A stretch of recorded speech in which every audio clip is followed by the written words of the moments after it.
반갑습니다. 내재투표의 김웅식입니다. 오늘은 그냥 책을 하나 가지고 나왔습니다. 태백산맥은 없다. 이 땅의 산줄기는 백두대간이다. 이 책은 광주에 사시는 조석필 선배님께서 쓰신 책이고요. 처음 했을 때는 호남정맥을 하시면서 상경표를 위하여라는 그런 책으로, 보고서 같은 스타일의 책으로 시작을 하셨었어요. 그런데 우리가 월간 사람과 산에서 우리나라가 정말 대동여지도에 나와 있는 백두대간에 나와 있는 그러한 산줄기가 존재하는지, 그리고 이유영 고지도 전문가이신 이유영 선배님께서 상경표라는 책, 그러니까 상경표는 우리나라의 산줄기를 예를 들어 백두산이 설악산을 낳고 설악산이 지리산을 낳고 누가 누구를 낳고 누구를 이렇게 쭉 연결되어 있는 걸 족보처럼 형성을 해놓은 책이 상경표고요. 그리고 그러한 실제 지형을 그려놓은 지도가 상경도입니다. 우리가 알고 있는 상경도의 대표적인 게 이제 김정호의 대동여지도를 많이 알고 있는데, 그 대동여지도에 나와 있는 그거를 상경표로 족보처럼 이렇게 쭉 써져 있는 상경표라는 책을, 영인본을 이유영 선배님께서 이렇게 접하게 되면서 거기에 대해서 정말 이런 것이 존재하는가? 실제 이런 것이 있었나? 그래서 그러면 이걸 한번 해보면 어떨까?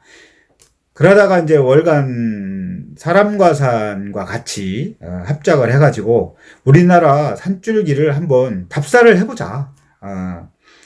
그래서 옛날에는 백두대간이라는 개념이 없을 때는 태백산맥 종주도 하고 소백산맥 종주도 하고 이렇게 많이 했는데, 태백산맥 종주를 하고 소백산맥 종주를 하면서, 저도 소백산맥 종주를 하면서 이렇게 종주를 해보니까 이게 산맥인데, 그러니까 산맥이라고 우리가 학교에서 배웠을 때는 산줄기라는 개념으로 생각을 하고 배웠지 않습니까? 따라서 가면 산을 따라서 가야 되는데 산을 따라서 갔다가 갑자기 물을 건너게 되죠. 그러면 이거는 산줄기가 아니고, 산줄기가 끊겨져 있는 거라면 이건 산줄기는 아닌, 뭔가 산줄기, 산맥이라고 얘기는 하는데 이상하게 막상 가보면 이게 끊겨져 있다라는 거죠. 그래서 그런 것들이 사실은 우리 산에 다니시는 분들이 산맥종주를 하셨던 분들이 그게 딜레마였었어요. 그런데 이제 이유영 선배님께서 상경표라는 책을 접하시면서 이러이러한 우리나라 산줄기는 이러이러하다라고 말씀을 해주시고, 그게 이제 보도에 나오면서 사람과 산이 이제 답사를 시작을 하게 됐죠. 그래서 백두대간을 시작으로 해서 이 산줄기는, 우리나라 산줄기는 사는 사람을 갈라놓고요, 그리고 물은 사람을 이렇게 모이게 한다라는 전통 우리나라 지리 개념이 있었어요. 그리고 산자분수령, 산은 스스로 분수령을 이룬다. 그러니까 산줄기는, 산경은 분수령을 이룬다. 이게 무슨 뜻이냐면, 하늘에서 비가 내리면 분수령을 이루는 곳에 떨어지면 양쪽으로 물이 나뉘죠. 사실은 사람이 이 세상을 살면서 중요한 게 공기, 물, 땅, 이거 아닙니까? 그런데 공기는 지구 전체가 하나의 공기를 쓰고 있다라고 생각을 하시면 되고, 그리고 땅은 땅이 있는데 그 땅 중에서 가장 중요한 부분이 또 물이지 않습니까? 물이 있어야지 우리가 생존을 할 수가 있는데, 그러면 4대 문명 발상지도 강가에서 이루어졌듯이, 산은 사람을 이렇게 갈라놓고 물은 사람을 이렇게 모이게 합치게 하는 그러한 우리나라의 전통 지리 개념이 있었고, 그리고 그 개념을 바탕으로 해서 이 산줄기 이름을 산경을 강을 기준으로 해서 산줄기 이름을 정하게 됐죠. 그래서 우리나라 한강을 기준으로 했을 때 한강의 북쪽에 있는 산줄기는 한강의 북쪽이다, 한북정맥, 한강의 남쪽에 있다면 한남정맥, 금강의 북쪽에서 금북정맥, 그리고 금강의 남쪽에서 금남정맥 이렇게 정해져 있었는데, 그렇게 정리가 되어 있고요.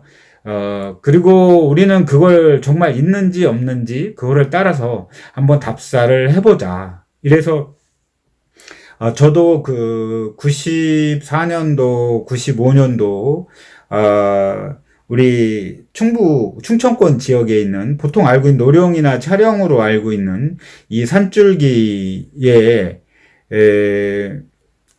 이제 창씨 개명이 아니고 원래 노령이나 차량 산맥이라고 하는 거와 다른 개념의 그 대동여줄에 나와 있고 상경표에 나와 있는 금강의 북쪽에 있는 산줄기를 맡아가지고 13개월 동안 속리산, 그러니까 백두대간에서 분기하는 게 이제 속리산 천왕봉에서 분기를 하거든요. 그래서 속리산 천왕봉을 출발을 해가지고 청주의 그 상당산을 지나서, 그래서 그 우리 차령산맥의 그 이름이 어원이 됐던 차령고개를 지나서 태안반도 안흥진까지 13개월 동안 저희들이 답사를 해본 적이 있습니다. 그리고 이제 제일 전에 울산에 사시는 신영철 선배님 낙동정맥, 낙동강의 동쪽에 있다고 그래서 그게 이제 우리가 기존에 알고 있었던 태백산맥이죠. 태백산맥. 그래서 낙동강의 동쪽에 있는 낙동정맥을 하셨고, 그 다음에 이 책을 쓰신 그 조석필 선배님께서 호남정맥을 하시고, 제가 이제 금북정맥을 하고, 그 다음에 이제 한북정맥을 하면서 정말로 실질적으로 실제 지형하고 똑같은 인공위성에서 찍으면 나오는 그러한 산줄기가 현존하고 있구나. 그리고 상경표가 정확하게 그 산줄기를 표시해 놓은 게 맞구나. 그리고 그 산줄기를 그림으로 그려놓은 게 상경도가 뭐 백두대간, 그러니까 대동여지도라든가 기타 우리의 고지도에 보면 그런 상경도들이 정말 실존하고 있었구나. 그러면 어떻게 해서 우리가 학교에서 차령산맥, 노령산맥, 뭐 태백산맥으로 배우게 되었는지, 이 부분에서 우리가 또 알아야 되고, 그리고 알려야 될 의무를 느꼈어요. 이거를 종주를 하면서, 답사를 하면서. 그래서 전국을 다니면서 사람과 산에서 우리나라 그 태백산맥은 없다, 우리나라 상경표, 우리나라 산줄기에 대해서 강연회도 많이 열고, 그러다가 90년대 후반에 들어오면서 백두대간 보존회가 생기면서, 이게 생기면서, 그러니까 NGO 단체가 생기면서 우리 사람과 산에서는 한북정맥을 마지막으로 해서 그리고 또 그때 당시에 월간 사람과 산에 조금 안 좋은 일도 있었습니다. 그러면서 단행본으로 책을 한 권으로 엮어서 그 답사한 걸 그냥 이렇게 한 권으로 엮기만 하면 되는데 형편이 좀 안 좋다 보니까 때마침 그런 일이 발생을 해서 그거를 마무리를 좀 못한 게 지금까지 너무나 아쉽고요. 그 뒤로 백두대간 보존의 NGO 단체는 NGO 단체 쪽으로 분위기가 가고, 그리고 태백산맥이 아니고 백두대간이라는 그리고 뭐 정맥이라는 이런 산줄기를 알게 된 산사람들이 이거를 완전히 그 종주 코스로 생각을 하시고 산행을 시작을 했어요. 사실 그 덕분에 백두대간이란 말이 더 많은 사람한테 알려진 거는 사실입니다. 사실인데 중요한 건 산줄기가 우리에게 우리 생활의 일상에 미치는 영향이 어떤 건지, 그리고 왜 우리 조상들은 이렇게 물을 중요시 여겼고, 그러니까 조선 500년 동안 우리가 공부를 했었던 게 유교 아닙니까? 유교.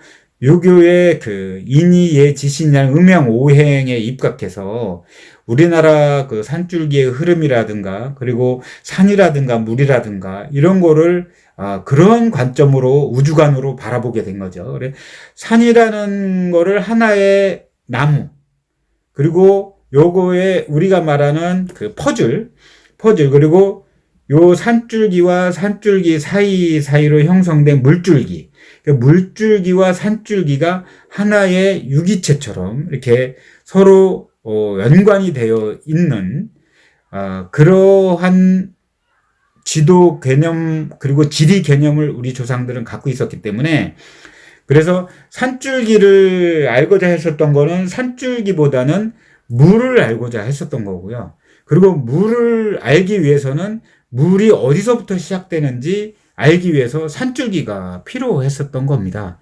그리고 산은 사람을 갈라놓는다고 했고 물은 사람을 모이게 한다고 했기 때문에 그 사람을 모이게 한 장소에서 어떤 문화가 어떻게 형성이 됐고 그리고 직선거리로 가까운 거리에 있지만 산이 장막을 이루고 있기 때문에 산이 가로막고 있기 때문에 그 산줄기 반대편하고의 분리가 돼서 교류가 없다 보니까 문화라든가 생활 풍습이라든가 여러 가지의 그러한 것들이 이렇게 새로 따로따로 이렇게 형성이 돼 갔었던 거죠.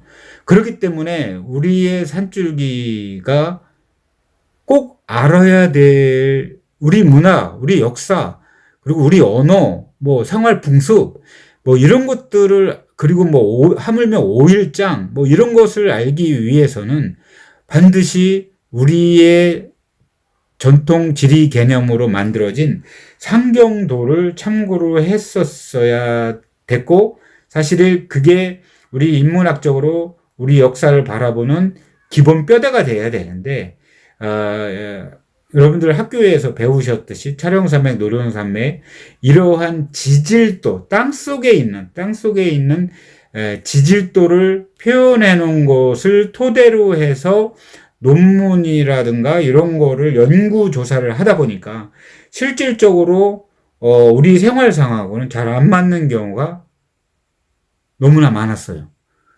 네, 그런데 사실은 지금도 그 논문을 그 연구 자료를 우리가 일상에서 쓰고 있다라는 거죠. 그래서 우리가 우리 땅을 제대로 알아야 될 필요가 있기 때문에 여러분들한테 이 책을 안 보신 분들 그리고 보셨던 분들도 다시 한번 이렇게 자세히 보고 여기서 우리가 해야 될 앞으로 어떤 방향으로 무엇을 해야 되는지 이 해답까지 여기다 다 써놓으셨더라고요. 이 책 안에. 예. 산을 다니면서 그리고 여행을 다니면서 풀리지 않았던 뭔가 애매하고 찜찜했던 이런 것들을 한눈에 머리가 시원하게 가슴이 후련하게 여러분들의 궁금점을 풀어줄 책 태백산맥은 없다. 이 책을 꼭 한번 구매하셔가지고 읽어보시기 바라겠고요. 항상 책꽂이에 이렇게 꽂아놓고 우리가 어떻게 해야지 지금의 알고 있었던 학교에 배웠었던 사령산맥, 노령산맥, 뭐 태백산맥이라는 말을 기존에 있었던 그런 틀을, 그런 체계를, 그런 정보를 바꿔서 원래 우리가 있었던 우리의 그 전통 지리를 그리고 원래 실제 지형을 알릴 수 있을까? 이런 부분에 대해서 우리가 좀 생각을 좀 해봤으면 하는 당부의 말씀 드리면서 다시 한번 태백산맥은 없다를 꼭 한번 읽어보시기 바라겠습니다. 감사합니다.